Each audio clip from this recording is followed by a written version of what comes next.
Vous écoutez L'Appel du Nature, un balado produit par Virage Sonore et animé par Valérie Lefebvre. Bonne écoute!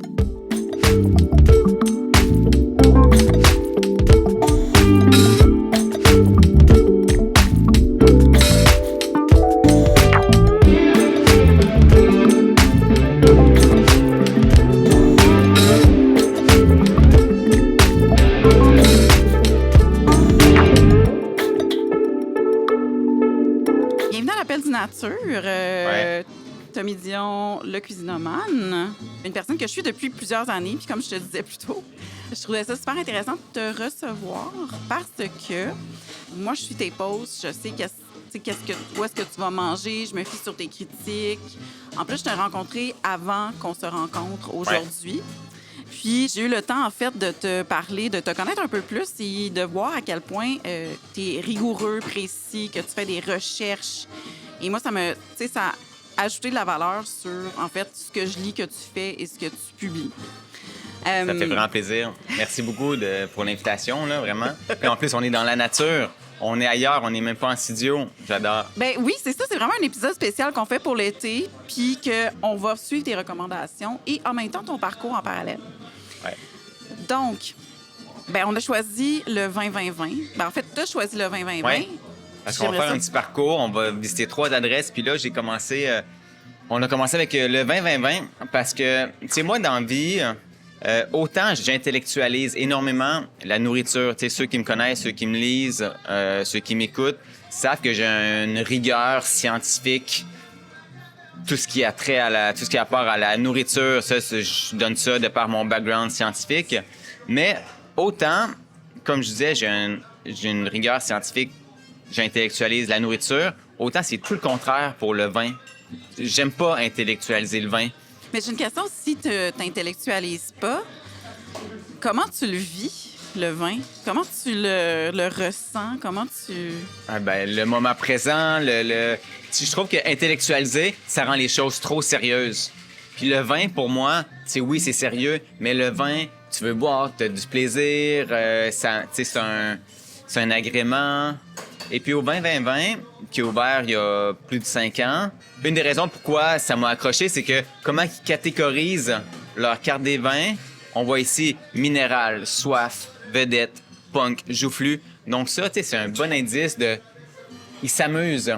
Donc il y a du bon jus, puis ils s'amusent, puis ils veulent faire découvrir aux gens, puis ils brisent un peu les barrières de l'intimidation. Mm-hmm. Ça m'a appelé. Et également, ils ont une carte qui est beaucoup axée sur les vins nordiques, les vins d'Europe de l'Est, que j'apprécie particulièrement aussi. Les vins de l'Europe de l'Est, j'aime beaucoup. Et puis, au menu à manger, on a une chef qui a anciennement travaillé au Candide. Donc, c'est toujours des petits plats vraiment chouettes, de saison. Puis moi, ma première visite, j'avais le fameux sandwich au ballonné, qui était, pour moi, un clin d'œil au gnocco fritto et mortadelle de l'Émilie-Romagne. Et j'avais un pétnat rouge du Québec, comme un lambrusco. Et donc, je trouvais ça le fun et plaisant. Et c'était tellement comme... Tu sais, je vivais un moment, tu sais, j'avais mon sandwich au ballonné avec mon pétnat du Québec. Je me disais, tu sais, on a beau voyager, mais on a tout ici. Puis... tu me l'as déjà raconté, mais je suis encore émue. Genre, je suis comme... J'ai de l'eau dans les yeux parce que ça met en valeur que ce qu'on fait ici, c'est spécial, c'est unique, même si ça s'inspire d'ailleurs, mais qu'on a tout ce qu'on... Ouais, complètement, là. Ouf. Ouais. C'est encore venu, mais j'étais comme... Mon Dieu! Fait qu'on est ici, on se fait une petite tournée, on commence ici, on va aller à 2 autres endroits que tu aimes particulièrement, on va en parler à ce moment-là. Ouais. Et là, on a déjà bu un verre de vin qui était formidable. Un pétnat rouge allemand, délicieux. C'est un vin de soif qui met un peu de joie dans la soirée, journée chaude. Ça avec un petit vent qu'on a ici, c'est parfait. Ouais. Mais en fait... on parlait un peu plus tôt de ton parcours scientifique. Fait que moi, ce que j'aime faire, c'est un peu de savoir comment t'en es arrivé là, en fait, en ce moment. Donc, mon parcours, tu sais, moi, ça fait un peu plus de 10 ans que je suis à Montréal. Tu sais, j'ai un parcours scientifique dans le sens où j'étais à l'université, j'ai une maîtrise, j'ai écrit des articles scientifiques, j'ai fait un projet de recherche. J'ai présenté mes résultats un peu partout dans le monde. Donc, j'ai été élevé, j'ai appris à tout ce que je dois dire, je dois le prouver. Donc, je transmets ça un peu à mon métier actuel. Donc, tout ce que je dis, je dois vraiment le prouver. Puis quand je suis arrivé à Montréal, c'est vraiment là que j'ai sauté dans le bain de la restauration, la gastronomie. J'ai lancé mon blog dans le temps parce que c'était les blogs. Là, autant j'ai vu Facebook naître, ensuite le blog, ensuite j'ai vu Instagram naître, après les photos, après ça, le monde d'influence. Puis moi, j'ai toujours... dans la vie, j'ai jamais voulu faire les choses comme les autres un peu. Je suis pas un suiveur, j'aime pas faire comme les autres, j'aime pas qu'on m'impose quelque chose. Puis c'est un peu dans ce minding-là que j'ai voulu un peu faire mon chemin personnel. Et c'est pour ça qu'aujourd'hui, je garde un pied dans les médias traditionnels, qui est très important, puis un pied dans les médias d'influence un peu par la force des choses, parce que j'influence de par mon métier. Puis j'essaie de trouver l'équilibre entre ces deux véhicules d'information-là. Mais tu dis quelque chose que je trouve super intéressant dans le sens où je trouve que d'être sur les médias sociaux, d'avoir une présence forte sur les médias sociaux, ça augmente l'accessibilité à ton contenu puis à ce que tu veux partager. On sait maintenant, on peut pas partager des nouvelles ou je sais pas à quel point, je pense pas que des critiques non plus, puisque c'est dans un journal au Canada. Ouais. Fait qu'on a accès direct si on n'a pas le réflexe d'acheter le journal ou genre de lire le journal en ligne, on a un condensé de ce que tu nous recommandes, ce qui est vraiment génial. Oui. Ben oui. Tu sais, autant les médias sociaux, c'est génial, mais on peut s'y perdre. On peut s'y perdre tellement facilement aussi. Tu sais, qui suivre, qui est crédible. Tu sais, on va suivre des gens pour nous entertainer. Tu sais, c'est vraiment un super bon entertaining, mais est-ce que les recommandations vont être super accurate? Tu sais, je le sais pas.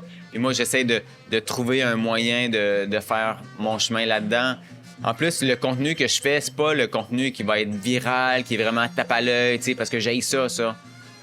Je dois trouver un moyen d'accrocher les gens parce que, tu sais, après les 5 premières secondes, je dois trouver un hook pour accrocher les gens pour qu'ils continuent à lire ma vidéo. Puis ensuite, ils vont dire « OK, crime, lui, il parle, il dit quelque chose d'intéressant, il est pertinent. Bon, ben tiens, je vais le suivre. » Et donc, j'ai toujours ce côté, oui, je dois suivre les lignes directrices de Instagram, mais quand même, je veux rester très, très moi-même.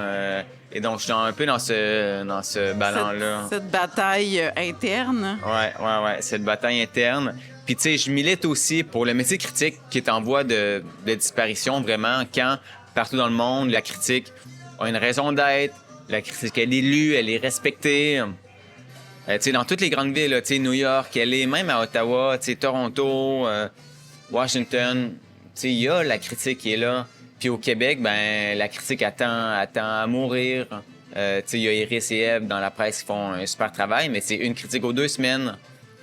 Et donc, je prends un peu le chapeau de la critique 2.0 parce que, tu sais, oui, j'écris pour des médias traditionnels, mais je fais pas de critique en tant que telle. Tu sais, je donne des recommandations, tu sais, j'écris des articles, des portraits. Mais ce que j'aime, en fait, c'est que oui, tu fais des recommandations, mais tu es très dans la transparence et la franchise. Tu sais, s'il y a des choses que tu n'aimes pas, tu vas le dire de façon constructive. Puis ça, c'est le fun de voir que c'est... Tu sais, qu'on a l'heure juste complètement, tu sais. Ouais. Puis je pense qu'on est à un moment au Québec où c'est le temps de faire le move, d'investir pour le retour de la critique. Tu sais, c'est le temps de faire un move. Tu sais, on discutait tout à l'heure... Tu sais, mois de mai, on a eu le Canada Jeu de Best, on a eu les Lauriers, on a eu Michelin, le North America 50 Best Restaurant et tous les événements nationaux et internationaux. Le Québec a vraiment rayonné. Et tu sais, pourquoi le Québec aurait pas le droit à la critique un peu, là? Donc, je pense que c'est le temps que les médias traditionnels investissent pour le retour de la critique parce que je pense qu'une critique d'un professionnel, que c'est ça son métier, je pense que ça nivelle vraiment vers le haut une scène culinaire. Au lieu, à l'ère des influenceurs, à l'ère des reviews Google, à l'ère de tous les gens qui peuvent donner leur opinion, que c'est pas tant... Oui, c'est des gens qui ont un palais, qui ont un goût, mais c'est pas des gens qui sont qualifiés nécessairement. C'est pas des gens qui vont analyser en profondeur le plat, la sauce, oui, le beurre blanc, est-ce qu'il était bien fait? Est-ce que sais, pour critiquer quelque chose, tu dois être en mesure de savoir qu'est-ce que tu critiques. Tu sais, c'est quoi une sauce mornée, c'est quoi une sauce béchamel, c'est quoi un velouté, tu sais, c'est quoi la différence entre toutes ces sauces-là. Tu dois savoir c'est quoi, tu dois savoir c'est quoi quand c'est raté, tu dois savoir qu'est-ce que ça goûte quand c'est réussi. Donc, tu sais, c'est vraiment cette analyse-là que tu dois pousser. C'est ça qui fait la différence entre le métier critique et, par exemple, un journaliste. Tu sais, tu peux être critique et être journaliste, mais pas nécessairement. Tu peux être journaliste et ne pas nécessairement être critique. Tu sais, moi, je me fais vraiment un devoir de lire et d'apprendre et de comprendre tout. Tu sais, je disais encore tantôt, ma lecture de chevet, c'est la Rousse encyclopédique de la gastronomie. Tu sais, je me fais un devoir littéralement de connaître toutes ces sauces-là, de connaître toutes ces techniques-là. C'est quoi ta sauce préférée? Aïe, pas de beurre blanc. Parle-moi pas de beurre blanc. Je suis tanné. Chef, faites autre chose que le beurre blanc, s'il vous plaît. Ma sauce préférée? Super bonne question. J'aime une sauce qui représente un endroit. En fait, je cherche plus la perfection, moi. Moi, je cherche quand je comprends le message dans une assiette, quand je comprends à travers une succession de plats, ça fit avec l'environnement d'abord, très important. Mais ensuite, je suis capable de saisir l'histoire que le chef il essaie de me transmettre. T'sais, on le voit pas, le chef. Le seul moyen de communication d'un chef, c'est à travers les plats. Les plats, ce que tu reçois. Fait que, tu sais, si un chef qui est... Tu sais, je connais des chefs qui ont une très forte personnalité, puis cette personnalité-là va transparaître dans l'assiette. Donc, il va jouer vraiment sur les curseurs extrêmes. Tu sais, il va jouer sur l'acidité, mais l'acidité, il va y aller au max jusqu'à temps... il va pousser les curseurs au max, à la limite, juste avant que ce soit débalancé. Mais ça, c'est une force en soi. Ensuite, il y a des chefs qui vont aller plus smooth, plus doux, plus gourmand, puis que ça fit, tu sais, Kamadou, ça fit avec l'environnement, ça fit avec le chef. Il y a une exception. Une exception. Mark Cohen. Je me demandais si tu allais le mentionner parce que tu m'as manifesté ton amour de sa cuisine. Ouais. OK. Lui, c'est le chef le plus réservé, le plus timide que je connaisse. Il va même pas sortir de sa cuisine. Il va même pas sortir de son 2 mètres carrés de sa micro-cuisine au Lawrence. Mais dans l'assiette, ça klaxonne, là. Il concentre des saveurs comme j'ai jamais pu manger ailleurs, là. Puis autant, tu sais, c'est ça, comme je disais, autant sa personnalité, c'est très timide, autant dans les assiettes, c'est tellement puissant, c'est tellement fort, c'est tellement émouvant, là, je trouve, comme la concentration des saveurs qu'il y a, là. Je trouve ça tellement beau dans un restaurant quand on s'affirme, on prend des risques, quitte à ce que ce soit pas parfait, mais tu sais, prendre des risques pour s'affirmer, pour dire, OK, bon, ben, check, c'est moi qui est dans ce plat-là. Je trouve que c'est quand on prend des risques, c'est quand on sort un peu plus des chantiers battus que j'arrive mieux à comprendre l'environnement, à mieux saisir le message du chef. Et puis, je pense que c'est là que je peux, tu sais, qu'il y a un lien avec mon background scientifique, mon background d'athlète. Cette rigueur-là, je dois comprendre. Tu sais, je dois tout comprendre, tu sais, quand... Mais je te pose une question parce que j'ai tendance à intellectualiser beaucoup les choses, puis je t'écoute, puis... Je dois avouer que, comme toi, intellectualiser le vin, même si c'est une de mes passions, je trouve ça difficile parce que pour moi, j'ai le goût de le vivre un peu comme plus sur le moment présent. Ouais. Puis, il n'y a pas un moment où est-ce que quand tu es dans un resto, tu es capable de comme tout lâcher puis juste vivre l'émotion? Est-ce que ça t'arrive? Oui, j'ai beaucoup d'émotions encore dans les restaurants. Mais comme que tu n'essaies pas d'analyser, est-ce que non, tu... impossible. Ah non? Impossible. Mais fait non. Qu'est-ce qui fait que, justement, parce que tu parles quand même d'émotions, tu sais. Fait que c'est quoi ton processus? Tu goûtes quelque chose, tu sais, un plat, là, que tu fais « wow ». C'est quoi ton processus mental quand tu le goûtes, que ça donne une émotion, mais qu'après ça, tu vas dans l'analyse? Okay. Mais moi, mon thinking, là, c'est quand je me dis... Comment est-ce que ça peut être aussi... Tu sais, je lis l'assiette, là, je vois ses ingrédients, je vois la sauce, puis là, je me dis, comment est-ce que ça peut être aussi bon que ça? Tu sais, je comprends, là, la première fois que j'ai pleuré devant une assiette, c'était Danny Bolduc, quand j'étais au H4C. Il m'avait fait un homard avec un genre de muamara. Okay, le plat, là, je vous lis l'assiette, vous allez la voir. L'assiette plate, t'as la queue de homard qui est comme en demi-lune, et t'as une sauce style poivron, rouge... façon muamara. Puis là, tu goûtes ça, puis tu fais « What the fuck? » Tu sais, comment est-ce que ça peut être aussi bon que ça? T'as la cuisson du homard, oui, certes, qui est parfaite, mais comment qu'il l'a cuit, c'est sûrement d'une manière que... Tu sais, en plus Danny Bolduc, il est plus, mais c'est un extraterrestre, là. C'est lui, quand il cuisinait, il me disait des mots que je comprenais jamais. Il joue avec...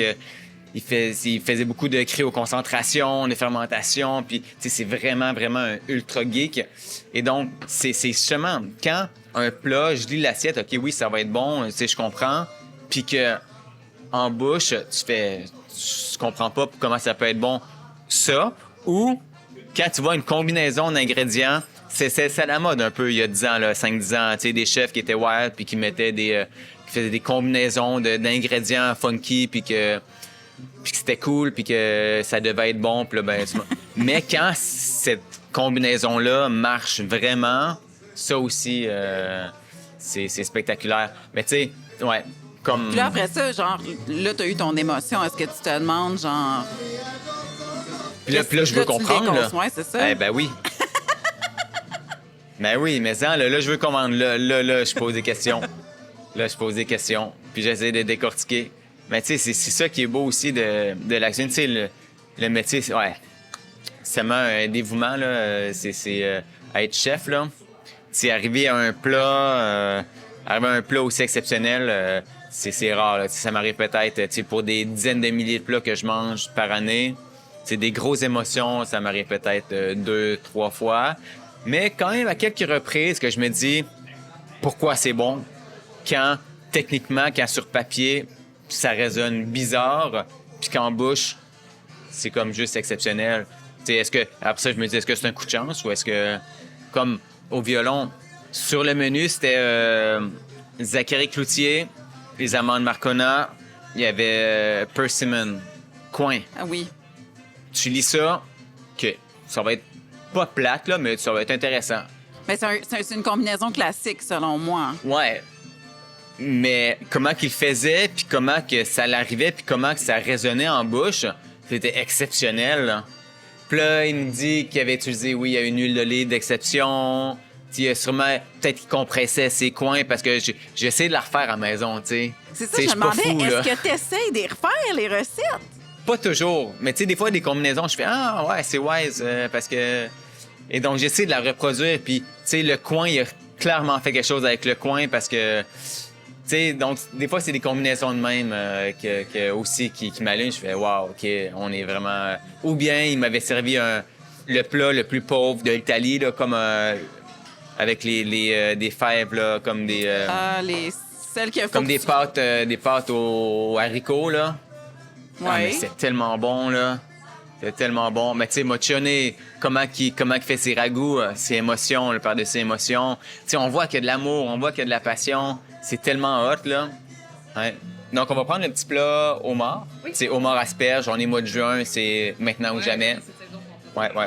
Puis, vin, surprends-nous juste assez. Est-ce qu'on avait une couleur en tête pour aller avec ça?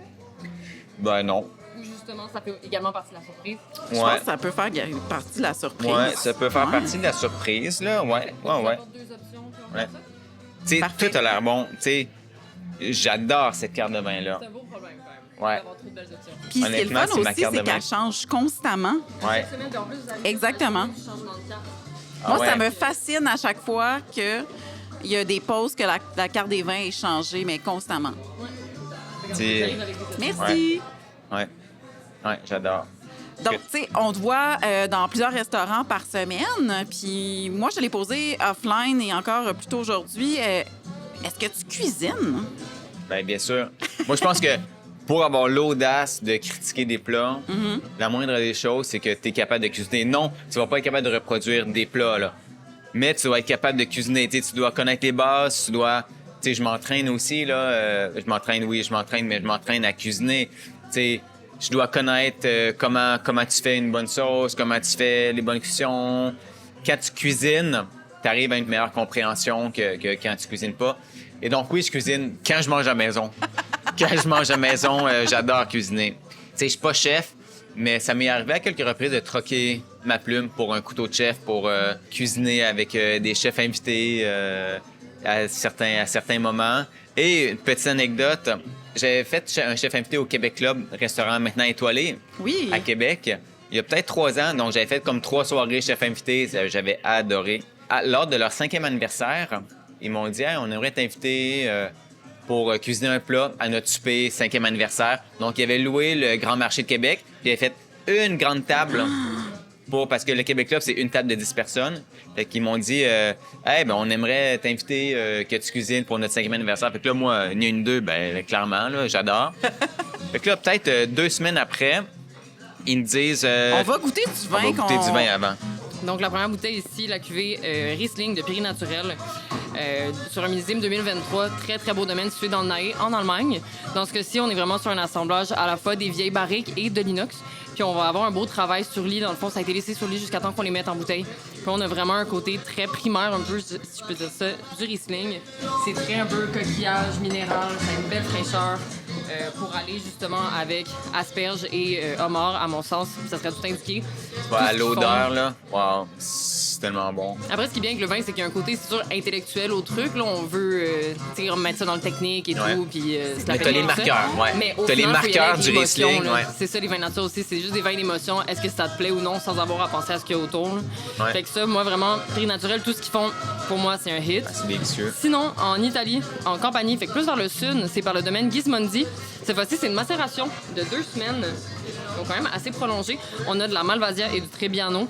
Tout a été fait en cubes de fibres de verre. Puis là, on va chercher vraiment plus le côté un petit peu velouté, plus feutré, une belle amertume, le côté agrumé qui, à mon sens, une petite amertume qui pourrait venir trancher avec la petite sucrosité peut-être des asperges, puis le gras du beurre blanc également. Moi, j'aime vraiment ce qu'ils font, mais c'est complètement une ambiance, on est comme à l'opposé, là, un peu du Riesling de Péri Naturel. Ça, c'est un peu plus punk. Oui, c'est ça. Ouais, non, on va un petit peu plus dans le fun qu'on pourrait retrouver sur la carte. Là. Oui, on dirait que ça nous amène dans les tranchées un peu, là, nos papilles qui fait c'est quoi ça, mais c'est bon, mais... Ça cage un peu, mais je me dis, tu sais, c'est le fun tant qu'avoir 2 options, d'en avoir 2 qui sont quand même diamétralement opposées, là, pour vraiment tester ce qui nous tente. Oui, j'adore les deux. Tu sais, à boire seul, vraiment le Riesling, mais en mangeant, je pense que je suis curieux de voir comment ça va résonner avec le orange. Il y avait homard, beurre blanc, foutu beurre blanc, comme je disais tantôt. C'était-tu beurre blanc? Oui, c'est ça, j'ai pensé. Les deux là-dessus, let's go. Hey, santé! Santé. Santé, santé. Ah, mais ça sent vraiment bon. C'est drôle, au nez puis en bouche, c'est... Vraiment différent. Ça, je pourrais sentir ça à tous les jours, là. OK, donc je continue la petite histoire du 5e anniversaire. Donc, peut-être 3 semaines après, Cassandre et PO me disent hey, oui, ben merci d'avoir accepté. On est en train de finaliser le line-up des chefs invités. Parce qu'en fait, c'est un menu peut-être 7-8 services. Puis chaque chef invité faisait un plat.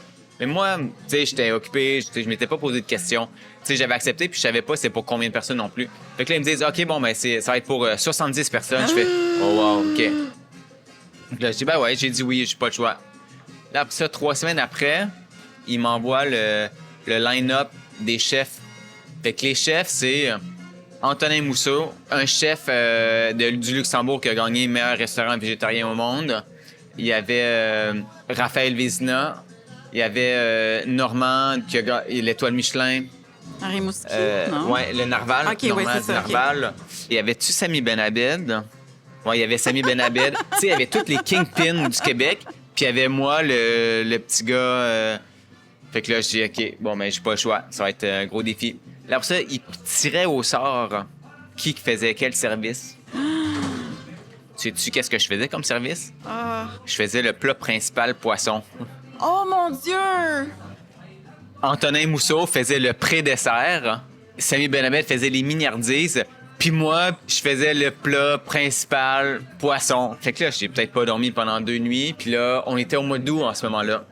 Puis le souper était au mois de novembre. Fait que là, j'ai dit, OK, poisson, mois de novembre. Là, je me projetais dans le temps, mois de novembre. Il n'y a aucun ingrédient le fun à travailler. Fait que là, je suis allé au marché en talon. J'ai vu du maïs. J'ai acheté une poche de maïs que j'ai... Hey, c'est lourd en temps, une poche de maïs, hein? J'ai trimballé la poche de maïs jusqu'à chez nous. Tu sais, j'avais peut-être à moins d'1 kilomètre là, du marché en talon, mais j'ai trimballé la poche de maïs à bras. J'ai mis du maïs en fermentation, en celle-là, en conservation, j'ai fait un lait de maïs. Je l'ai décliné de toutes les manières. Fait que je me suis dit, dans mon plat, j'avais déjà mon intitulé, c'était comme le plat. Là, on avait du bébé flétan, qui était magnifique. Mettons, bébé flétan aux saveurs d'été, par exemple, parce qu'on était au mois de novembre, là. Et donc, j'ai travaillé le flétan avec une déclinaison de maïs et finalement, ça s'est super bien passé. J'avais commandé des agrumes de yuzu de Vicky.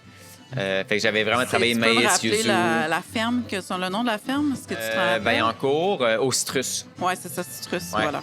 Ouais, et donc, c'est ça l'anecdote. Ouais, je me sentais petit dans mes shorts, là. Mais j'ai fait, puis ça a été bon au final. Mais c'est toute une anecdote, je m'attendais pas à ça. Fait que j'ai cuisiné le plat principal du 5e anniversaire du Québec, là. Ouais. Wow! Fait que c'était oh my vraiment God! fun. J'aurais tellement... J'imagine que t'étais un peu intimidée aussi, mais j'aurais... Ouais. Ben non. Wow! Et j'adore cuisiner. Tu sais, ça fait peut-être 10 ans, ça fait 11 ans que j'habite à Montréal maintenant.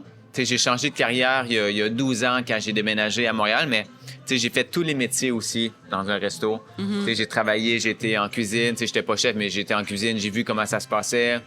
J'ai été suiteur, j'ai été serveur, j'ai lavé de la vaisselle. Donc, j'ai un peu joué tous les rôles d'un restaurant, qui me permet également de mieux comprendre comment un restaurant marche. Je pense que c'est un atout de... je pense que c'est aussi relativement un must si c'est ce que tu fais. Tu sais, Ouais. on parlait des critiques, puis comme tu sais, ce que je te disais, c'est justement, il y avait à une époque Leslie Chesterman qui est critique et qui était aussi, je pense que sa formation est en pâtisserie. Ouais. Donc, tu sais, elle a les connaissances techniques et théoriques de faire les critiques. Tu sais, ça revient un peu à ce que tu dis ou est-ce que n'est pas critique qui l'est, là. Exact. Qui le veut, en fait. C'est vraiment un travail, tu sais, de savoir, justement, de savoir mettre des mots sur les plats, de comprendre comment on arrive à cette texture-là. Et là, on a reçu le plat, fait que... Oui. Ça, c'est un plat qui est déjà très lisible, qui donne l'eau à la bouche. J'adore ça. Moi, quand je vais dans un resto, puis qu'un plat arrive, puis que je regarde le plat, puis je me dis, mettons, on sait pas on est où dans le monde, on sait pas quel mois on est, puis je regarde le plat, et en regardant le plat, je peux clairement dire, on est dans le mois de juin, on est au Québec. Pourquoi? Parce que il y a des asperges c'est juste au mois de juin, début juillet. Il y a du homard, on est en plein temps du homard. Je vois une brunoise de rhubarbe. Donc, clairement, on est fin printemps, début été. Il y a une huile verte. Il y a un peu de persil. Il y a un zeste, je pense que c'est un zeste d'estron. Donc, tu sais, ce plat-là, même si tu sais pas t'es dans quel mois, ben ce plat-là va te le rappeler. Puis je pense que ça, c'est vraiment important. Puis c'est comme ça maintenant que je mange. Tu sais, ce plat-là, j'en aurais rien à foutre au mois de manger ça au mois de février. Ouais. Tu sais, j'en Il n'y a veux... rien qui est à son pic au mois de février. Je veux pas manger des asperges au mois de février. Ouais. Limite, ça va me fâcher. Hein. Puis je pense qu'on doit prendre cette conscience-là que, tu sais, on est dans le temps des asperges, on est dans le temps du homard. Hey, mangeant jusqu'à temps que tu sois écœuré parce que c'est juste dans 1 an que tu vas manger.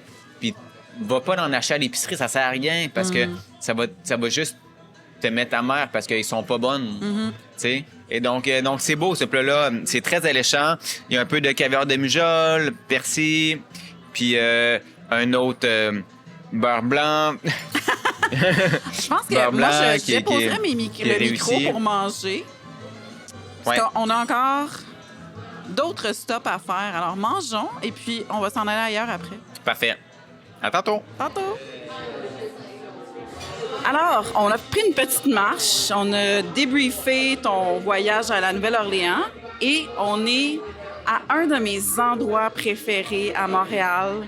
Fait que moi, quand tu m'as suggéré cet endroit-là, j'étais comme « Oh my God! » Genre la best place ever que je veux showcaser. J'ai souvent parlé du sommelier Martin, dont j'adore la sélection. Et où on est? Et pourquoi tu as choisi cet endroit-là? On est au Punk, au Wild Pasta Poops. Donc, les gens qui font les trucs à leur manière, un endroit tellement personnel, tellement typique montréalais. Tu sais, je pense pas que tu peux avoir un resto comme ça ailleurs dans le monde puis que ça marche autant. Il y a comme une vibrance typique de Montréal que tu peux pas retrouver. Et oui, l'ambiance, l'endroit, c'est bizarre, tu te poses des questions, ça te sort de ta zone de confort, tu comprends pas. mais au final, ça fait un tout. Puis après, dans l'assiette, ça t'envoie des plats spectaculaires. Des pâtes qui décapitent tout ce que j'ai mangé en Italie. Tu sais, tu viens pour les pâtes, là, complètement. Il y a quelque chose, autant des recettes qui sortent un peu plus de l'Italie typique. On travaille un peu plus en Sardaigne. Il y a sa tante qui lui apprend beaucoup. Donc, elle est incroyable. Et donc, ils font des recettes traditionnelles de la Sardaigne. Ils font des ragoûts, des sauces qui sont pas typiques. Ils font des formes des pâtes pas typiques non plus. Et puis, il y a un maniement des pâtes. Il y a une adresse. En fait, je pense ici, c'est vraiment les pâtes farcies qui sont vraiment le... Mais moi, je dois avouer que j'aime beaucoup. En fait, la pâte en tant que telle, la pâte fraîche, je trouve que c'est...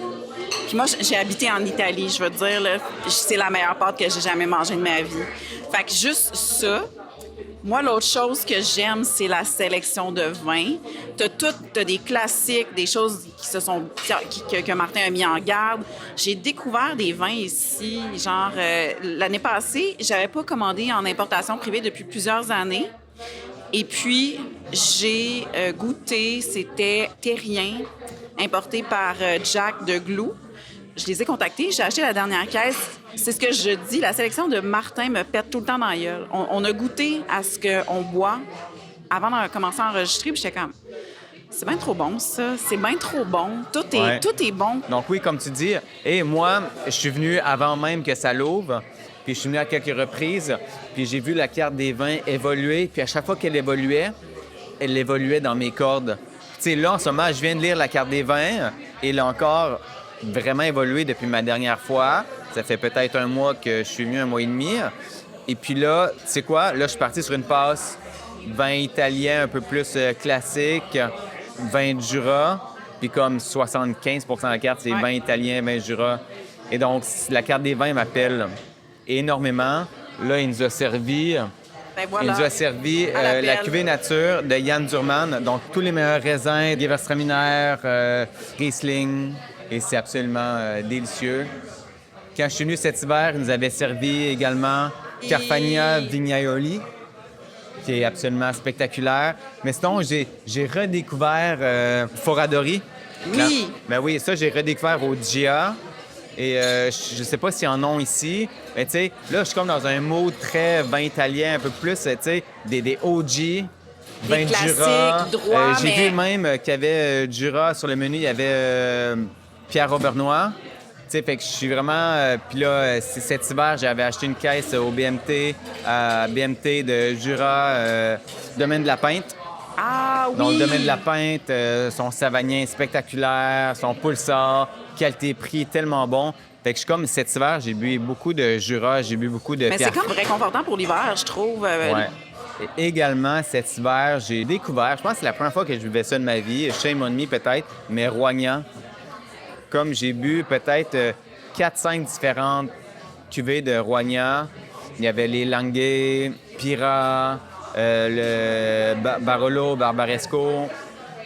C'est l'hiver avec un plat de pâtes, comme c'est le rêve, là. Mais là, on est l'été avec un plat d'asperges, sauce gribiche qui est, ma foi, formidable. Justement. Et ça, c'est un tartare, c'est... Oui, tartare, donc battuta. Tartare, je sais pas si c'est manzo, je sais pas si c'est veau ou c'est bœuf, avec petits pois. Tu sais, encore une fois, je parlais tout à l'heure, on voit les plats, on sait on est dans quelle saison. Je voulais on est dans quel revenir mois. parce qu'on en a parlé en s'en venant ici, puis on parlait de... Et tu as un peu touché à ça quand tu as parlé du pastapouk, c'est-à-dire l'identité du chef, des identités fortes, en fait. Ouais. Ici, ça en est un, Luca, qui a sa patte, qu'on sait que c'est lui, c'est magnifique. Ouais. Tu sais, moi, je sais pas si je l'ai dit tout à l'heure, mais tu sais, je cherche plus nécessairement la perfection dans le plat. Je cherche la personnalité du chef. Tu sais, j'aime quand il me sort un peu de ma zone de confort, qu'il prend des risques, qu'il me brusque. C'est ça que je trouve super beau.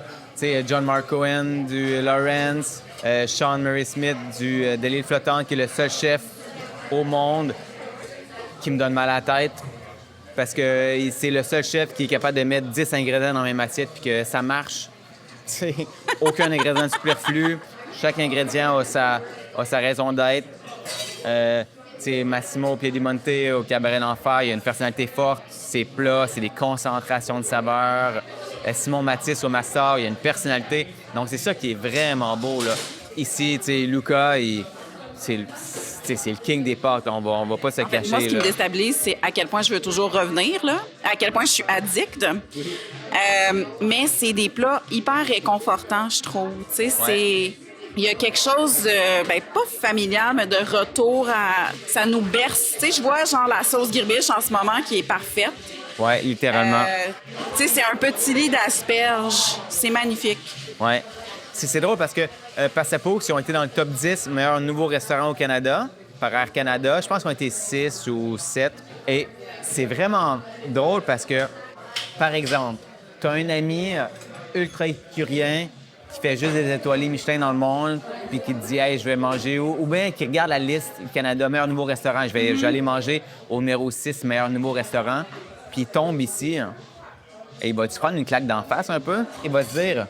Ouais, c'est quoi ça? Mais il y a des étoilés restaurant Michelin Canada. aussi que c'est un peu des petits stands en Asie. C'est sûr que là, c'est très niché, Ouais, mais ici, tu sais, des serveurs avec, tu sais, en camisole, avec des tatous qui tirent le vin par-dessus ton épaule. pas- Tu sais, ils brisent tous les codes.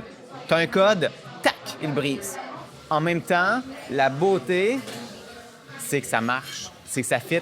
Puis là, après ça, quand tu commences à manger, tu fais what the fuck, tu commences à boire, tu fais, tabarouette, OK, les gars, ils sont allés au bout de leurs idées. Puis ils assument. Je pense que c'est ça qui est beau. Hein. Je pense que c'est ça qu'il faut dans la vie. Il faut que tu assumes chaque décision. C'est quand tu assumes. Si tu assumes à moitié, ça va pas marcher.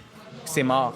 Mais si tu assumes à 100 puis que tu dis que c'est ça qu'on offre, puis c'est pas rien d'autre, c'est ça, ça fait pas ton affaire, mais va manger des pâtes ailleurs, va au Pacini, là. Ils font pas de compromis. C'est sans compromis ce qu'ils servent, ce qu'ils sont. Ça donne quelque chose d'extraordinaire. D'ailleurs, on peut essayer de goûter. Ah, ça, c'est un grand délice. On vient vivre quelque chose. Absolument. Tu sais, la sauce Gribiche, premièrement, c'est la meilleure sauce Gribiche que j'ai mangée à Montréal, de par la qualité des ingrédients. Tu sais, on a parlé des pâtes tout à l'heure, les ingrédients des pâtes, ils utilisent une farine exceptionnelle, ils utilisent les œufs Conestoga, une petite ferme en Ontario qui est peut-être les meilleurs œufs qu'on peut se procurer sur le marché. Le jaune d'œuf est gros, il est éclatant, comme ça va dans la nourriture.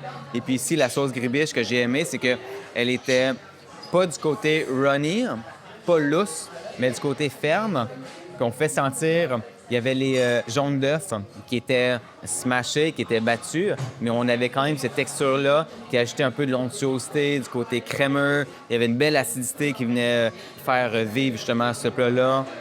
Tu avais le côté salin du prosciutto. C'est magnifique. Ah, c'était parfait, ça. Ouais.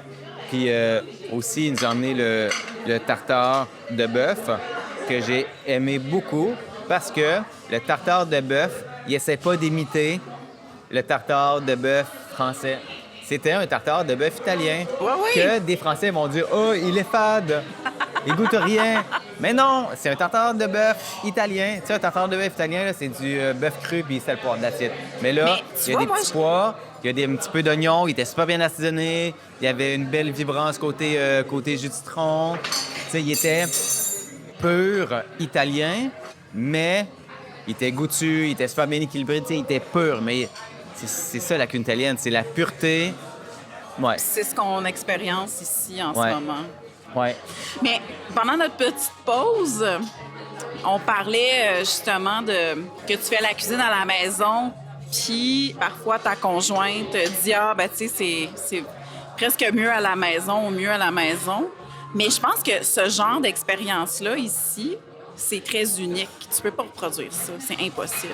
Ouais, ben à la fois, comme je disais, c'est un tout. Tu sais, asperges, sauce Gribiche, prosciutto. Tu peux reproduire ça à la maison, mais je pense pas qu'il va être aussi bon. Tu sais, ici, tu prends une claque d'en face, là.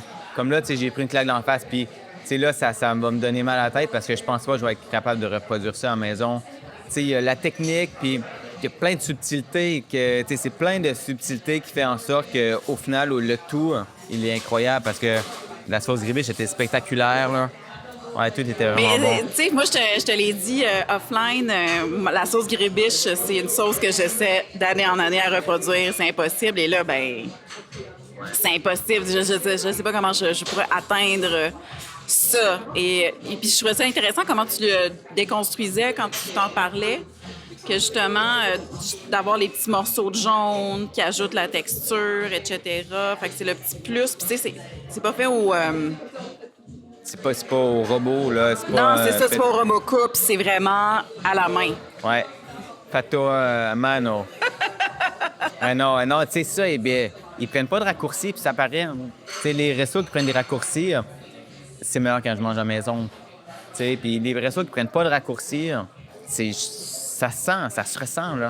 Puis, les restos qui prennent des raccourcis en cuisine, ben forcément, peut-être qu'ils vont prendre des raccourcis en salle, à quelque part d'autre. Un resto qui est rigide, tu sais, la brunoise de la coupe de blanc d'œuf, il faut qu'elle soit de même et non comme ça. Tu sais, il y a 0,2 % de la population qui vont s'en rendre compte, mais pour le chef, c'est important que la coupe soit comme ça et non comme ça, même si personne ne va s'en rendre compte, mais c'est important. Donc, tenir à ces convictions-là, ça se transmet aussi en salle, aussi, tu sais, au service. Les vins, tu sais, c'est plein de petites subtilités qu'au bout de la ligne, ben au final, quand tu ressors du resto, tu fais « Ouais, tabarouette, c'était bon, là. » Même si tu as absorbé plein d'éléments que tu t'en es pas rendu compte, ben ça a un impact au bout de la ligne. Bien, ça a un impact. Je pense que peut-être toi, tu t'analyses, mais les gens, c'est l'émotion qu'ils vont aller chercher. Mais je vais revenir sur quelque chose que tu as commencé à effleurer plus tôt. Et c'était justement le fait que tu retombes un peu dans les vins Jura, Italie. Mais là, je vois nos verres vides aussi. Et je vois Martin pas très loin. Éventuellement, on va peut-être commander quelque chose d'autre. Ben, il arrive avec une bouteille, là. Il arrive avec une bouteille. C'est quoi ta philosophie quand tu montes ta carte des vins ici? Hey, ouais. C'est vraiment personnel, puis dans le fond, c'est une carte qui est faite sans prétention, puis qui est pour accompagner la bouffe. C'est vraiment facile parce que les pâtes sont incroyables. Fait qu'après, c'est juste le fun d'essayer de pairer avec des vins. Puis souvent, les vins que j'achète, c'est souvent des vins d'émotion, parce que c'est comme ça que je fonctionne, moi. Puis beaucoup de 0-0. Donc, tout ce que vous pouvez ce soir est 0-0 avec une gin. Merci, Martin. Ouais, wow. Mais là, la couleur du vin qui nous a sorti, là, je suis dans un casse-croûte, c'est de l'orange croche, ça. Je sais, mais il y a faut pas se fier à l'apparence. Non. Parce que j'ai goûté, puis c'est spectaculaire, là. Pas orange croche, mais orange. Littéralement, un vin orange qui goûte l'orange. Ouais, pamplemousse, on est sur les Ouais, sur les agrumes. On a le marqueur macération typique, mais il est tellement bien équilibré, je trouve. Il y a beaucoup de vins oranges que on dirait que j'ai besoin de me forcer pour aimer ça. C'est surtout pendant un moment, là, il y a 3 ans, quand ça commençait, là, à un moment donné, vin orange ou bière, des fois, je pourrais pas dire la différence. Mais là, comme c'est vin orange, c'était cool. C'est pour ça que j'aime pas les choses trendy, Il y a 3 ans, 5 ans, mettons, il y a 5 ans, quand les vins oranges, vin nature, c'est le fun, tout n'était pas bon, là. Puis je pense que aujourd'hui, c'est ce qui se différencie des restaurants qui ont un sommelier. C'est quand tu décides de mettre du vin orange sur ta carte, il faut pas que ce soit pour être tendance. Il faut pas que ce soit genre crowd pleaser. J'ai l'image, désolé, là, mais j'ai l'image typique dans le Vieux-Montréal, un resto qui met un vin orange sur sa carte pour être crowd pleaser. Mais tu sais, la carte des vins, elle est pas faite par un sommelier, puis c'est un vin orange qui est juste là pour qu'il y ait le choix du vin orange, finalement. Ouais. Mais après, quand c'est un vin orange, t'as un sommelier qui est aux commandes de la carte, qui te le propose, puis qui t'en parle bien, ben moi, je pense que c'est un signe de « OK, bon, ben ça va être bon ». Je vais déraper sur quelque chose. Martin a parlé d'émotion, tu sais, puis on parlait de sélection vers l'émotion. Et moi, j'ai trouvé ça tellement cool. Et là, on se fait servir une pâte magnifique. Wow! Wow, merci. Merci. Wow! Donc là, Luca, le chef, vient de nous envoyer le plat spaghettoni, qui est, pour moi, le style de pâte. C'est le style de pâte le plus underrated des pâtes de Rome. Donc, à Rome, on parle toujours du cacio e pepe, parlez-moi-en plus. On parle toujours de la carbonara. On parle toujours de la matriciana. Mais personne parle de la gricia.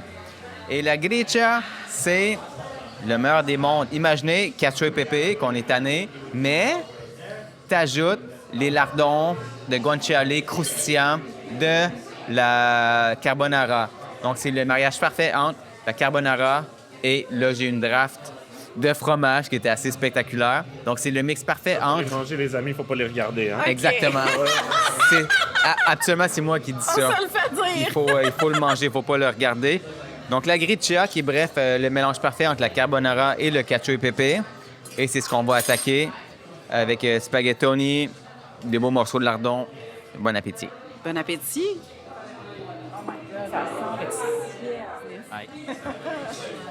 Alors, dernier stop de la soirée. Oui. On est au Knuckles que tu as choisi aussi. Fait que je pense que tu as une histoire spéciale avec le Knuckles. Ouais. Je les ai profondes dans mon cœur. C'est une histoire d'amour depuis le jour 1. C'est une question de circonstances. C'est arrivé pendant la COVID.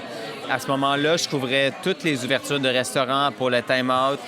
Et je suis venu pour justement couvrir l'ouverture parce que un ami qui était anciennement, Mathieu Lomelet, qui était anciennement le boulanger de la boulangerie Jarry, il m'a dit « Hey, regarde, le Knuckles ouvre bientôt, c'est des bonnes personnes, ils travaillent bien, je pense que ça mérite que tu y ailles. » Et donc, je les ai contactés, ils m'ont dit « Oui, viens. » Et puis, à ce moment-là, je couvrais beaucoup d'ouvertures, donc j'allais toujours à l'endroit, puis on m'accueillait, puis je faisais l'entrevue, puis je repartais. Mais de la manière que Vincent et Mathieu m'ont accueilli, ils m'ont accueilli vraiment les bras grands ouverts, puis ils étaient contents de me voir. Puis en fait, ils avaient tout fait la prep, ils m'avaient cuisiné tout le menu. Tu sais, je leur avais rien demandé. Là. Moi, je faisais juste une entrevue, parlez-moi de votre projet, vous êtes qui, parce qu'ils n'étaient pas connus. Tu sais, je voulais connaître leur histoire. Puis là, ils m'accueillent, ils cuisinent le menu, comme je le prends en photo. Wow, tu sais, super bon contact. Puis, tu sais, moi, dans la vie, quand on me donne de l'amour, je donne de l'amour. Puis là, j'ai senti qu'il y avait de l'amour. Et donc, j'ai écrit l'article, tu sais, professionnel, comme j'écris toujours. Et puis, c'est tombé dans un moment, c'est pendant la COVID, et je pense que 2 semaines après, peut-être, tu sais, j'ai publié l'article. 2 semaines après, je pense que les restos ont fermé. C'était un peu compliqué comme ça. Mais bref, ils ont vraiment senti que l'article a eu un impact sur le restaurant. Ils se sont mis à faire du take-out. Puis il y a eu une reconnaissance vraiment de part et d'autre, de moi envers eux et de eux envers moi. Puis en plus, les gars, ils sont incroyables. C'est des belles personnes. C'est des personnes qui sont bien, tu sais. Puis à chaque fois que je les vois, c'est un pur plaisir. Et Vincent cuisine tellement bien aussi. Le Knuckles a évolué vraiment au courant des années. Malheureusement, je viens pas autant que j'aimerais. Mais à chaque fois que je viens, c'est un vrai régal. Côté vin, on boit du bon petit vin nature, pour ne pas dire nature, mais tu sais, sympathique. On boit pas des grandes appellations, mais on vient pas ici pour boire des grandes appellations. On vient ici pour boire des vins vivants, on mange de la nourriture vivante. C'est vivant dans la place, c'est légèrement cacophonique, légèrement bruyant. C'est contrôlé, c'est une cacophonie qui est contrôlée, c'est ça qui est beau. Puis c'est ça qui me charme de tout, du Knuckles, qui est l'exemple parfait d'un resto de quartier. C'est ça, j'allais dire, c'est un resto de quartier. On sent vraiment que ça vit dans Villeray. Ouais. Ben moi, c'est une place, c'est un endroit que je suis venue à quelques reprises, mais qui m'a beaucoup marqué de par sa carte un peu éclatée. Tu sais, un tartare au Big Mac, moi, je trouve ça formidable. Là. Ouais. Et puis... J'ai beaucoup sur la nostalgie. Ouais. La nostalgie qui a grandi, un plat qui a grandi, qui est devenu maintenant adulte. Ouais. Puis en fait, ce qui est super cool, c'est qu'on est un jeudi et ils ont du vin au verre à 10 $. À 10 c'est ça. Ils travaillent vraiment fort pour rester resto de quartier. Tu sais, j'ai le menu devant moi. Oui, les plats, mettons le steak frites, c'est en haut de 30 $. Mais tu sais, tout est en bas de 30 $. Tout dans la vingtaine, dans la dizaine, même 9. Tu sais, les panzerotti, c'est classique. C'est ça, il n'y a pas juste les plats, mais il y a aussi des soirées comme la soirée cacio e pepe à volonté, petit mercredi, 5 plats à partir de seulement 40 $. Et on est le Thirsty Thursday. Donc, des verres de vin à 10 $. Donc, c'est vraiment cool qu'est-ce qu'ils ont fait avec... Je suis vraiment fier d'eux. Et puis là, en primeur, Mathieu et Vincent, ils ouvrent un nouveau endroit qui s'appelle le Nonno. Parce que ici, le knuckle fait référence au panzerotti de la recette de sa grand-mère. La grand-mère à Mathieu ou à Vincent? À Mathieu, qui est italienne. Et donc, c'est la recette de sa grand-maman, donc de sa nonna. Mais là, il ouvre le Nonno, donc j'ai pas d'informations. C'est dans Villeray, à suivre. C'est l'hommage à son grand-père maintenant. Peut-être. Mais là, je vais revenir... parce que moi, je fais des portraits. Une question que je vais poser et qu'apparemment tout le monde se pose. C'est quoi tes horaires de journée? Parce que tu visites beaucoup de... Fait que moi, j'ai plusieurs... j'ai quelques volets à cette question-là. Tu visites plusieurs restaurants par jour, souvent le même soir, mais tu es aussi un ancien athlète de haut niveau. Fait que là, moi, ce que je me dis, c'est tu te lèves-tu, tu vas-tu courir, tu vas-tu... Puis après ça, Parce qu'il faut quand même... Ouais. Bien, c'est une super bonne question et je me la fais poser toujours. Je pense que tout le monde, écoutez, je le dis juste une fois, mon horaire typique d'une journée. Je fais vraiment un parallèle avec quand j'étais athlète, je me levais à 5 h du matin, j'étais dans l'eau à 5h45, 6 h, je m'entraînais de 6 à 8, j'allais à l'université jusqu'à 4 h le soir. J'avais un autre entraînement à 6 h. Des fois, j'avais un autre entraînement le midi. Je m'entraînais de 2 à 3 jours par semaine. J'étudiais dans ça. Et puis là, on dirait que toute cette rigueur, cette discipline-là, je le fais dans mon métier actuel. Alors, en ce moment, qu'est-ce que je fais? Je me lève absolument... Là, je suis plus capable de me lever à 5 h. Donc, je me lève entre 7 h et 8 h. Je me lève, je fais mon café. Je me mets toujours à jour dans mes courriels. Donc, je suis toujours à jour. Si vous écrivez un courriel à Tommy, il vous a La répondu. journée même, à 100 je vous réponds. J'ai la conscience libre en prenant mon café. Peut-être 1 heure, peut-être de 7h30 à 8h30. 8h30, je vais m'entraîner. 1 heure. Tu sais, j'ai étudié dans ça. Je sais comment ça marche. Je connais mon corps. Donc, c'est 1 heure. Aucun temps à perdre. Je suis le pire snob au gym parce que personne ne me parle, parce que j'ai ce que j'ai à faire. Tout le monde, si vous voyez Tommy au gym, n'allez pas lui parler. Parlez-moi pas. Je reviens chez moi. Je continue à me mettre à jour. Je commence à travailler sur certains dossiers. Ensuite, je prends ma douche.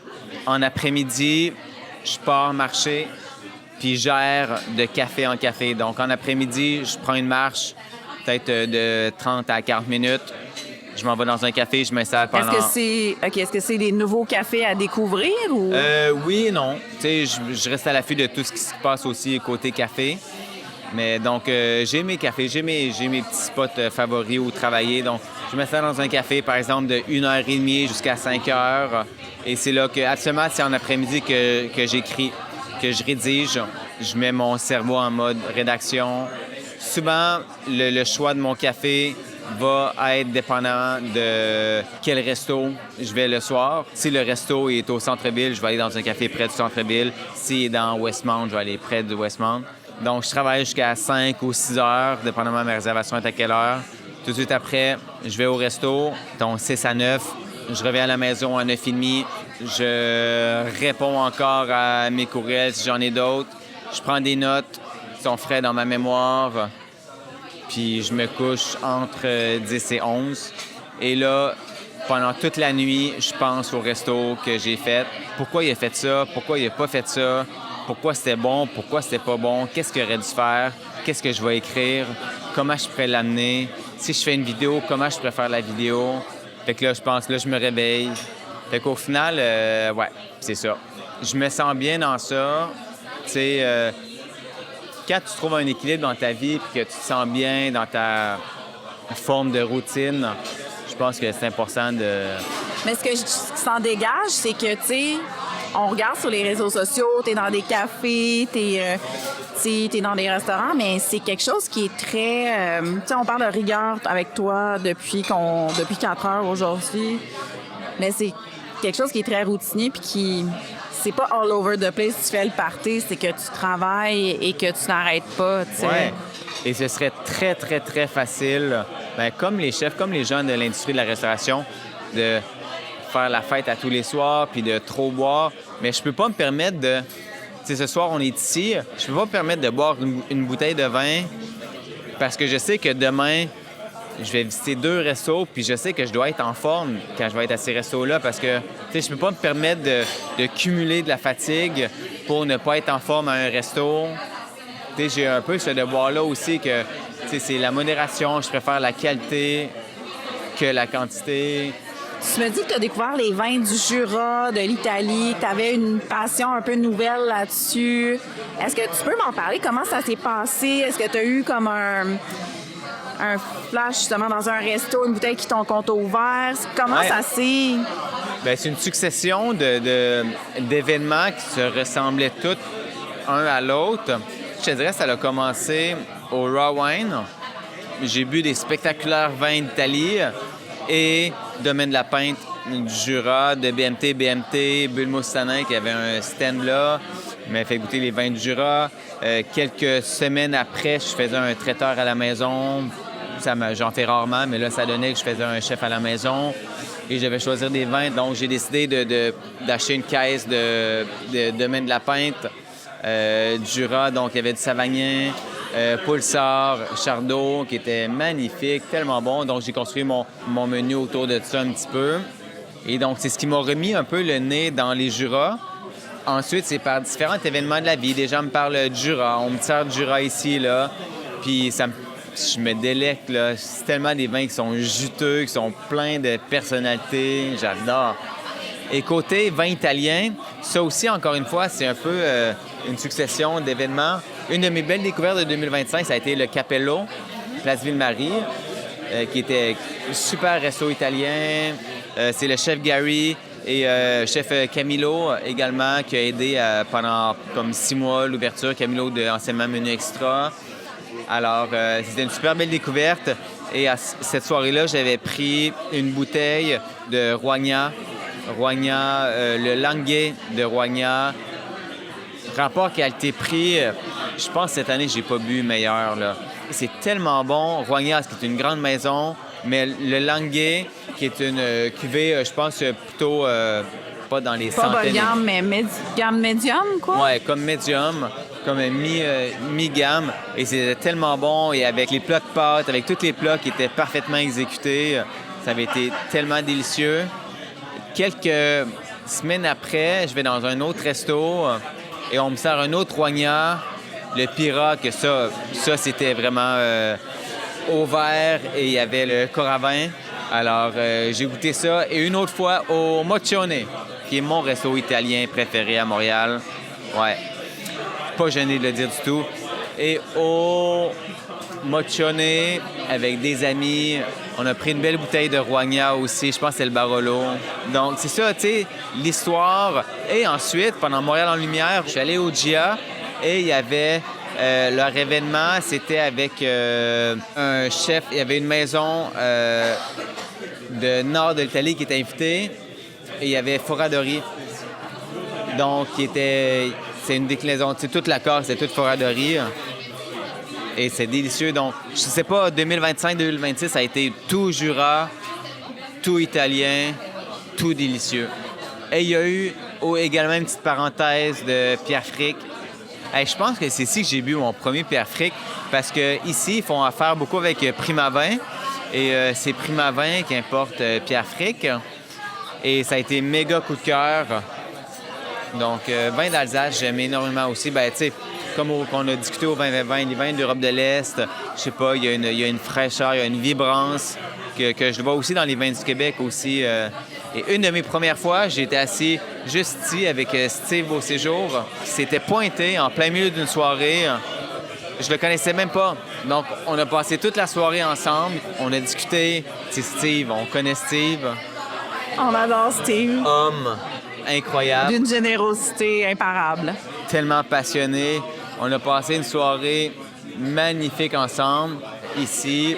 Donc, on a parlé de tout. Mais, ouais. J'ai l'impression que... Puis toi, on peut le dire, tu habites dans le quartier. C'est un de tes restaurants de quartier ici dans Villeray. Ouais. Mais j'ai l'impression que tu as plein d'histoires ici. Je suis contente que tu m'amènes et...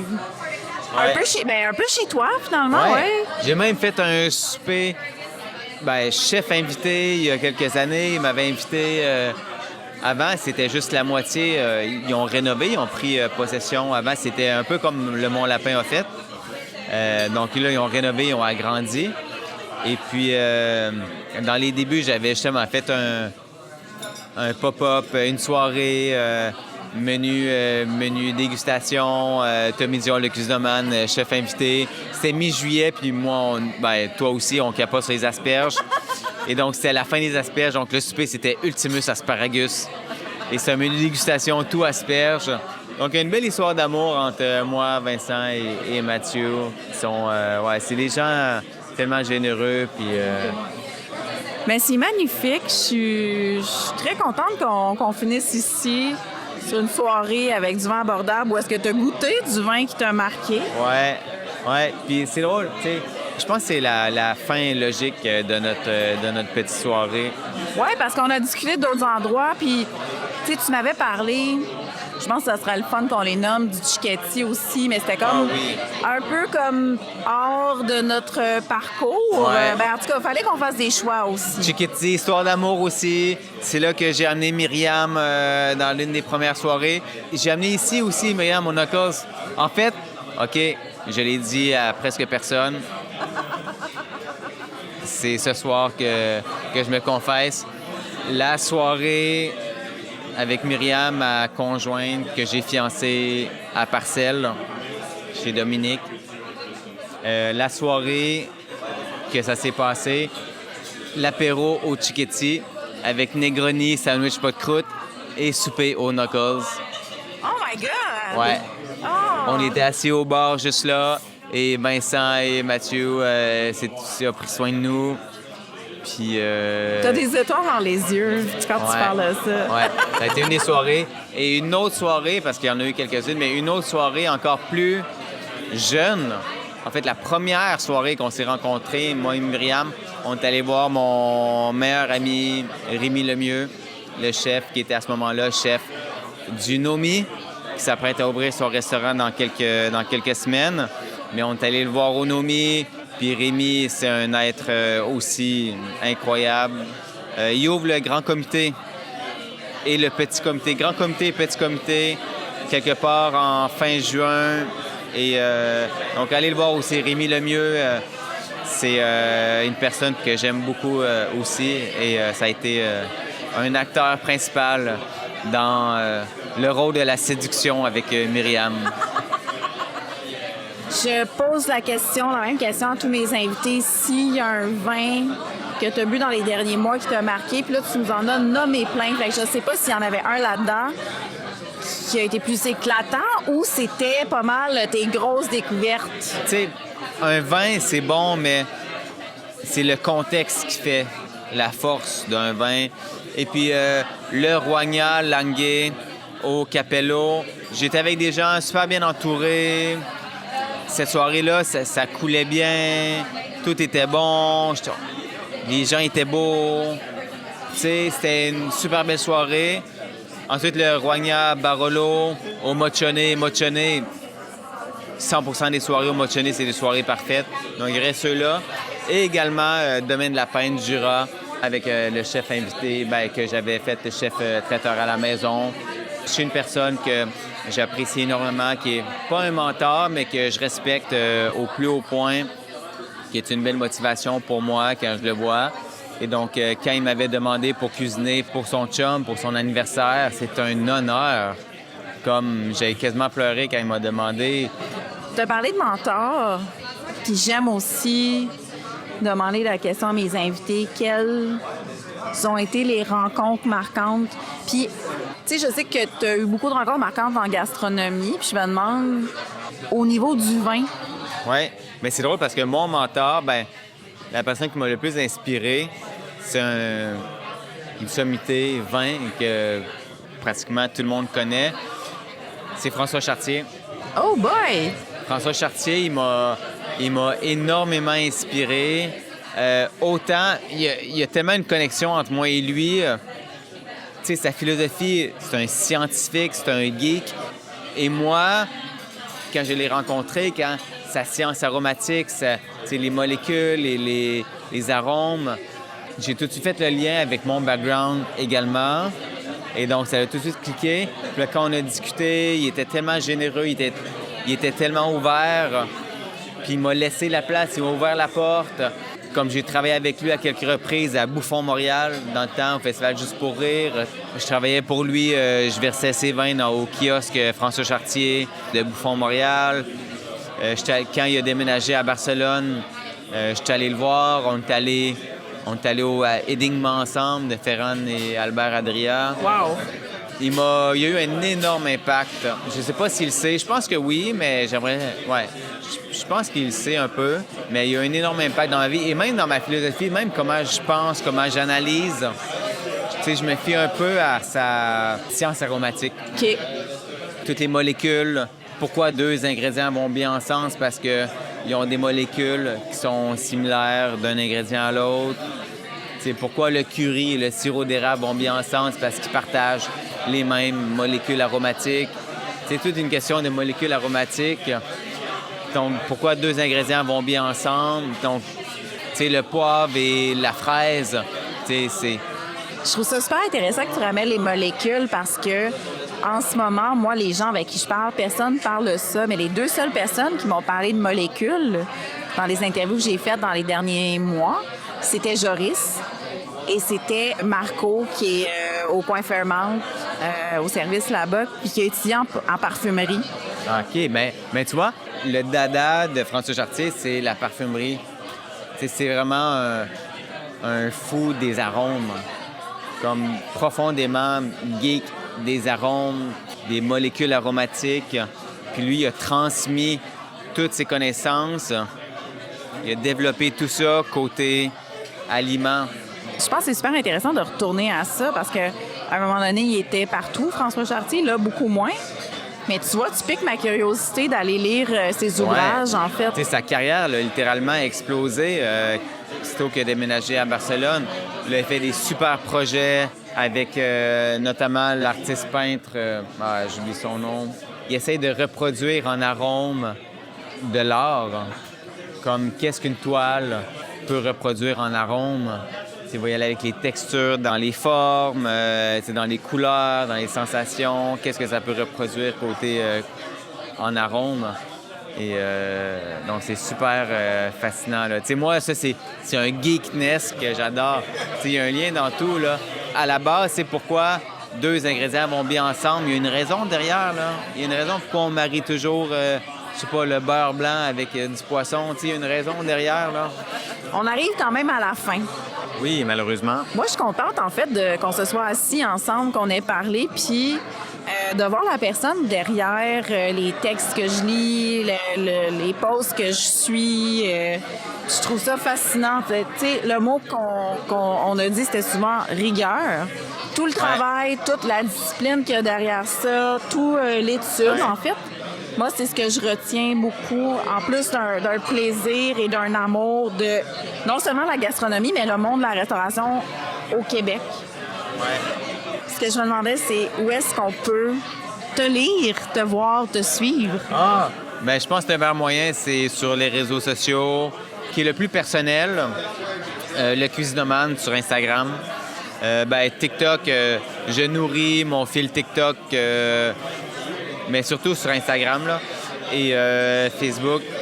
Mais par contre, dans le Journal de Montréal, le Journal de Québec également, tous les week-ends, les adresses du Cuisinomane à toutes les fins de semaine. Je fais des suggestions de restaurants. Donc, c'est une chronique que je suis vraiment fier parce que ça fait quasiment 5 ans maintenant que je la fais à toutes les fins de semaine. Donc, les gens me lisent, les gens, ils comprennent qui je suis également en me lisant. Donc, c'est quand même une chronique très, très personnelle. J'écris pour Le Devoir à quelques reprises. J'écris pour Le Devoir, Le Témoin de Montréal. Mais ouais, surtout le Cuisinomane sur Instagram. Mais n'hésitez pas si vous avez des questions. Je réponds. Il répond à tous ses courriels et tous ses réponds messages. Oui. Ça, c'est rigueur. Rigueur, on va le dire, encore une fois.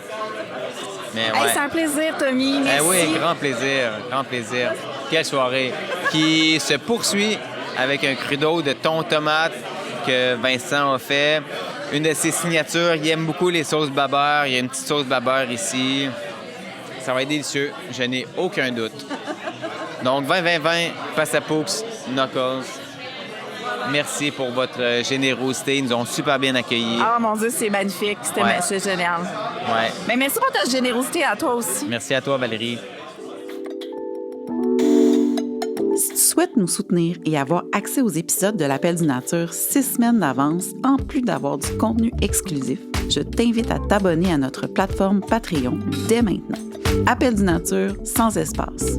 À bientôt!